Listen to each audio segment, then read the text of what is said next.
In this video, we are going to be offering our praise and thanks to Neil Gaiman and Terry Pratchett for everything they've done for us. Hello everybody, welcome back to Meddling in Antiquity. My name is Trey, and today we're going to be talking about Good Omens. So before I get into the story, I want to get into the cast. So the casting is phenomenal. Having read the book and having watched the show, I watched the show twice in a row immediately as soon as it came out. But the show is incredible. And it takes how the characters are described in the source material and how they are portrayed and how they're written in the source material and casts it so well. So I'm going to kind of give a rundown of like our major players in the cast, kind of talk about what else you might have seen them in, which is what I usually do. So first we have Martin Sheen and David Tennant, who play Aziraphale and Crowley respectively. Martin Sheen, most of you will know as Lucian from Underworld, or if you're like me and Aro's laugh has haunted you since you were a child and you saw New Moon for the first time, Aro from Twilight. Next you have David Tennant, who the Doctor. Come on. We all watched BBC America when we were kids. We all know that David Tennant was the Doctor. We all know he came after my favorite, and I never really watched much after I finished Eccleston. But he was great. He was fun to watch. And we have Frances McDormand as the voice of God, because Good Omens listened to Ariana Grande when she said God is a woman. And so God is a woman in Good Omens. And then we have Adria Arjona, and I hope I'm pronouncing that right. If I don't, feel free to send, like, I don't know, like a fist in a box or something. Punch me, I don't know. But she plays Anathema Device, who is the friendly neighborhood witch in the show. And then you have Jack Whitehall as Newton Pulsifer, and that kind of goes for like our main four people. Then you have the other people floating around in the story, and the supporting cast is just as incredible as the original one. And just because I do not feel comfortable talking about the younger cast on camera, I will not be doing that. If you want to look into their careers further, please go to the IMDb page, because I'm not going to talk about them on this channel. I want to focus on just the adult cast, just out of respect because they are young. So first we have a person who is quickly becoming a favorite of mine. We have Arion Makare, who I talked about in my Jonathan Strange and Mr. Norrell video, who I spent a lot of time on in my Jonathan Strange and Mr. Norrell video, because he plays Stephen Black in Jonathan Strange, and he plays Duke of Hell Liger here in Good Omens. Next we have Nick Offerman, who is also in Good Omens for a couple episodes. He shows up to play a very kind of supplemental but important character to the plot. John Hamm as the Archangel Gabriel. Hilarious, and some of his funniest work since I saw him playing himself on his episode, on the John Hamm episode of A Toast of London. Which, if you haven't watched it, you should, because it's hilarious. And then we have Nina Sosanya, who plays Mary Hodges, who is a former nun, who is quite important to the story. And then we have Miranda Richardson, and kind of rounding everything out, we have actress Anna Maxwell Martin, who I will be talking about in our next serial scrutiny video, because she is also a very important character in And Then There Were None. That should give you a hint.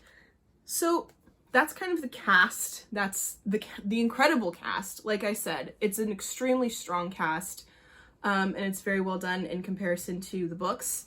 So next I want to get into the source material and what this story is about. The inspiration for Good Omens, the book that the show is based on, was written by one man that I have talked about in far too many irrelevant situations on this channel already, and one that I feel I have probably not talked about nearly enough. And that would be Terry Pratchett, the author of the Discworld franchise, and Neil Gaiman, the author of many things, including but not limited to Sandman, Coraline, Stardust, American Gods, etc. So it's very obvious that I am a Terry Pratchett fan. It's less obvious that I'm a Neil Gaiman fan because I don't talk about him. Just a moment. My small library, comprised of each author's individual work, has been a work in progress for several years. My love of Neil Gaiman came from my first reading of Stardust, when I was far, far, far too young to be reading Stardust. I think I read it for the first time when I was 10. And if you've read Stardust, you'll know that a 10-year-old probably should not have been reading Stardust based on the prologue alone. However, Stardust. Then, as most people my age did, I spiraled down into Coraline, which quickly became a favorite. And the reason I have this copy is because I went to school in Ashland, Oregon during the year of the 10th anniversary, and they had this for sale in one of the stores down there, and it's illustrated by one of my favorite illustrators, Chris Riddell, who works very closely with Neil Gaiman, actually. Read the Edge Chronicles, they're great, and there's like fully illustrated maps and everything. It's awesome. However, my love of Coraline is immense, and I will eventually be doing an entire One-Off Wonders video based off of Coraline. My love for American Gods is very recent because when I worked at Barnes & Noble before Miss Rona got me laid off, I purchased this, which is a duel of American Gods and Nancy Boys. Very beautiful. American Gods is great so far. I'm almost done with it, and then I'll be reading a Nancy Boys. However, my love for Terry Pratchett was relatively new compared to my love for Neil Gaiman, because by the time I even discovered who Terry Pratchett was, or was told who Terry Pratchett was, I had already dived very deep into Neil Gaiman's work, and I had already loved it. However, upon discovering, which this is how I discover most really weird things on the BBC or on HBO or what have you, that Mark Strong, who I don't think has ever played a good guy in a thing that he's been in his life, played Mr. Teotime in The Hogfather adaptation for HBO back in the day. I decided to watch the show, and I was like, this is very cool. And then in the middle of watching the second episode, I realized, now wait a minute, I own this book. So, bug. Rude. Anyway, I realized that I owned the book. So I decided, you know what? I think it's time for me to finally read this book. It had been sitting on my shelf for several years at that point. So I finally decided, you know what? Let's just read it. So I did. And I loved it just as much as the show.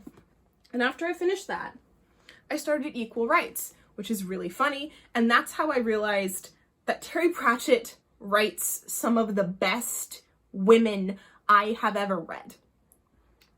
So Terry Pratchett's ability to write women is probably one of my favorite things about him. He and Neil Gaiman write very strong characters, but my thing with Terry Pratchett is that he writes strong women of all different ages. He's one of my favorite characters in Good Omens is actually the main character's grandmother. She is hilarious. So now that I've kind of given you an idea, because I mean, most people know how Neil Gaiman writes at this point. It's kind of off-kilter and a little eerie, but still so cool and interesting to read, and kind of just always very kind of fantastical, and there's always that sense of kind of foreboding eeriness in it. Terry Pratchett writes like a D&D campaign on acid. It's very weird. And while Neil Gaiman's works don't all necessarily take place in the same universe, Terry Pratchett created the Discworld, which is a world that is a flat disc that stands in the back of 4 elephants carried around on a giant turtle floating through space. And if that doesn't sound like a D&D campaign world setting,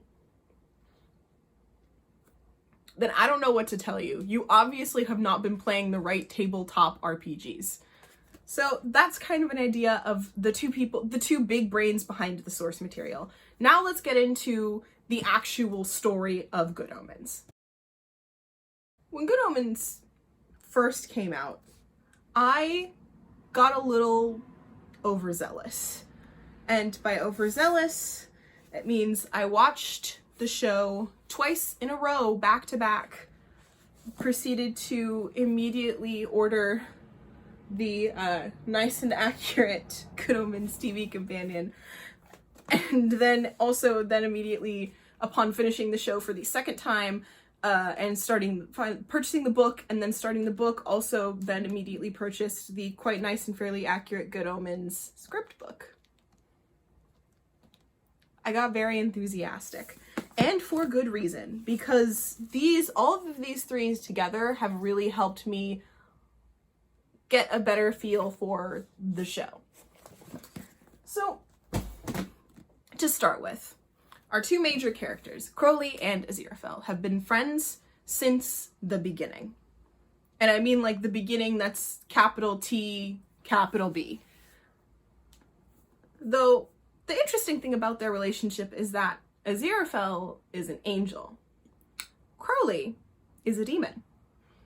So their relationship is very interesting. And my probably favorite thing about their relationship is that Neil Gaiman responds enthusiastically to every single shipper that's out there. And Crowley in the show is shown to be openly fluid in regards to his gender and how he changes genders throughout the centuries, which is really fun to see. However, these two decide that upon the time where everyone starts preparing for the apocalypse, that they're going to prevent the apocalypse, because unfortunately for them, they think, they have actually come to like Earth very much and decide that they would like it to not be destroyed, please and thank you. So what they do is, after Crowley delivers the Antichrist, yes, it's an Antichrist plot. Yes, it does remind me of League of Extraordinary Gentlemen. Yes, I will eventually do a video on League of Extraordinary Gentlemen that doesn't have anything to do with Penny Dreadful, okay? One day I will. That is not that day. But it's just a wonderful trail of mishaps and little bumps in the road along the way. And kind of everybody gets tangled up in that. But it's so fun to watch. It is fun to read. And I think the most interesting thing about the dynamic of the book is when it's published and how the characters are written. Because there is a line in this book, which is actually my quote, my tag on Gish, where Aziraphale is described as, and I quote, gayer than a tree full of monkeys on nitrous oxide.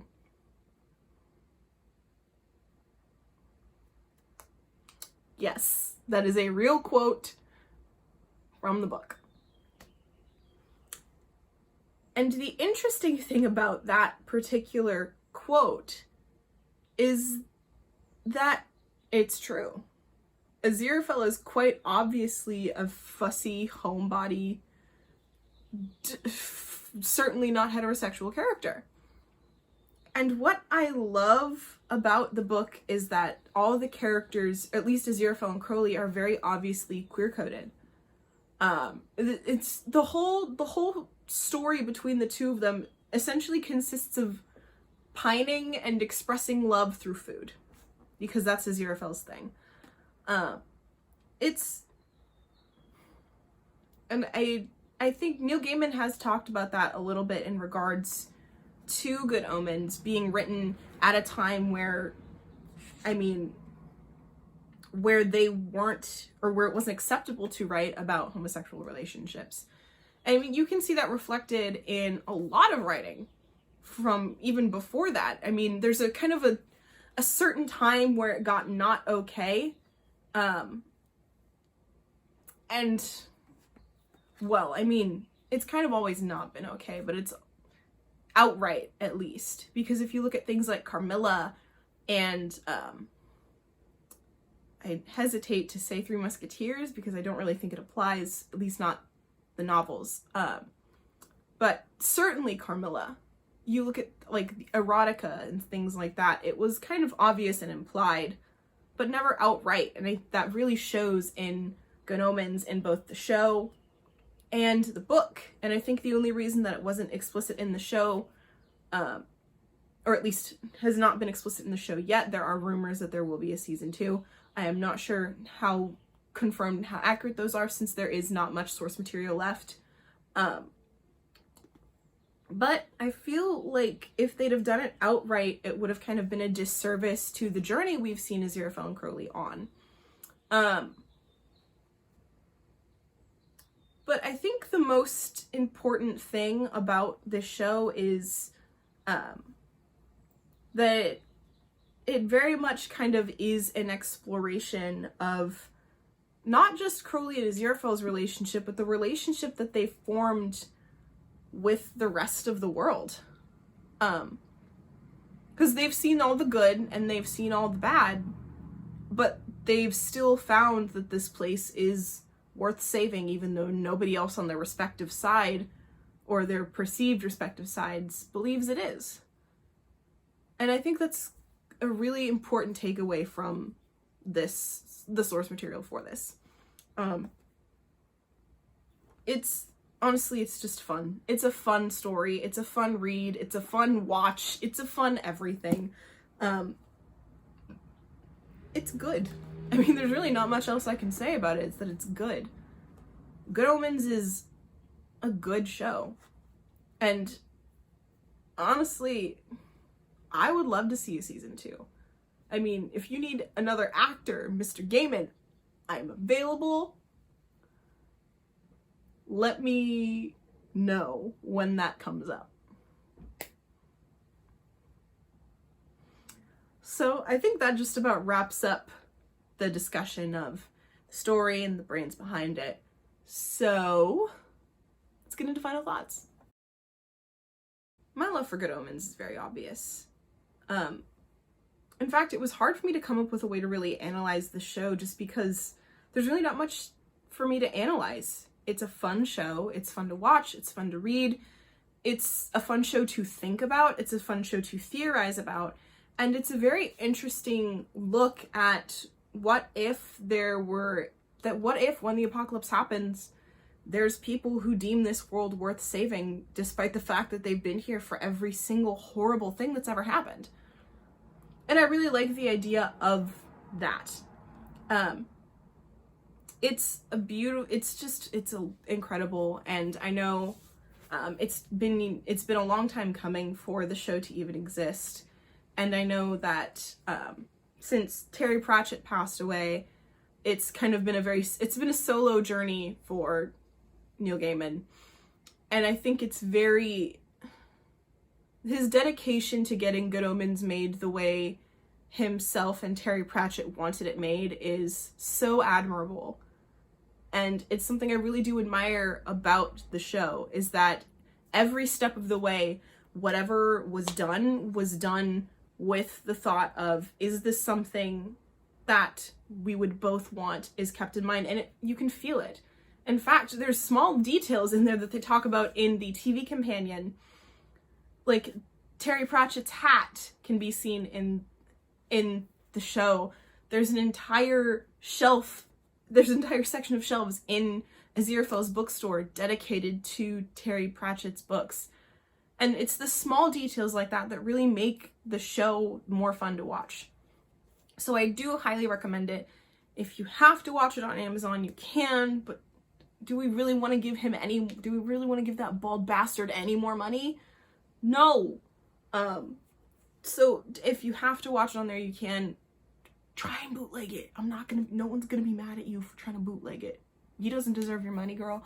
But it's fun. It's a beautiful show. I really enjoy it, and I will continue to enjoy it until I am dead. I hope there is some possibility for a season 2. Like I said, I would like an audition. If there is, perhaps, I don't know, maybe I babysit the kids. Who knows? I can fake an accent. Who cares?